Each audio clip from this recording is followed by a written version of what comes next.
of God came and presented themselves before God, and Satan came also in the midst. And God asked, what you doing here, Satan? He said, walking up and down to and fro in the earth, seeking whom I may devour.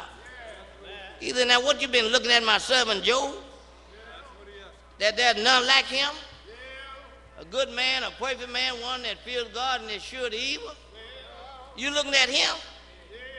You know that he feared me and he turned himself away from evil? You looking at him? He said, well, now Satan, he answered God. He said, well, Job is not serving you for nothing. See, Job got a reason to serve you, because you bless him with everything. Then you got a head around. Can't nobody do him no harm because you got a head around. You take that head away from around you, and I'll make him curse you. That's what Satan told God. God said, all right, I'm going to move the head. Hallelujah. I'm going to move the head from around Job. But I'm gonna, you can do anything to him, but don't touch his body. Don't fool his soul. Don't fool with him. And Satan, first thing he did, he destroyed all of his sheep. And when he destroyed those sheep, one of the servants came running and said, Job, said, all of your sheep, said, fire came from heaven and burned up all your sheep. And all the servants that were with your sheep and said, I'm the only one left. I escaped by myself to come tell you the bad news. While he was coming here, another came and told him that all his cameras had been taken by the South Bend and so forth and so on, and killed your servant with a sword. He said, now I'm the only one left. So it with his shears, his donkey. And all the servants were destroyed but just one. He said, I'm the only one left alone to bring you the bad news. And while he was talking, Job had one thing. What that song say? If it ain't one thing, it's another.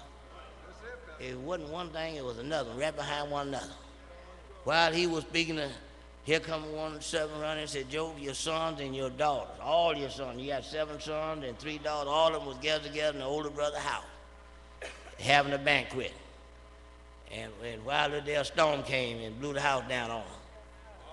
And I'm the only one that escaped to tell you the bad news. And Job said, the Lord give it. The Lord take it away. Blessed be the name of the Lord. And out of all of that, Job still maintained his integrity.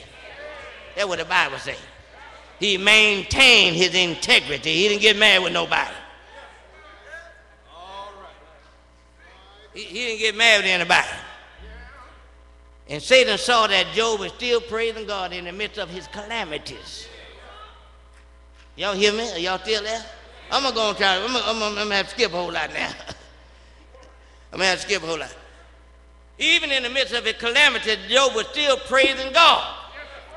And Satan came back before God again.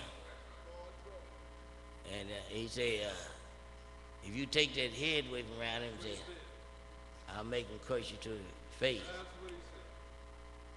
And God told him, you go ahead, but death don't touch his soul. He went back and struck Job with soul from the crown of the head to the sole of his feet. He had boils. He became miserable in his misery. Have you ever been miserable? I never had a boil, but they tell me those boils can be terrible. And Job had them from the crown of his head to the sole of his feet. That's misery. And Job, when he got in that state of condition, he had 3 friends. Job had 3 friends. They come from Job's homeland. Eliphaz, Bildad, and Zophar. His 3 friends, both being close friends of Job. They came to Job to see him in his calamities, in his distresses. And when they got there, they looked at Job and they began to shake their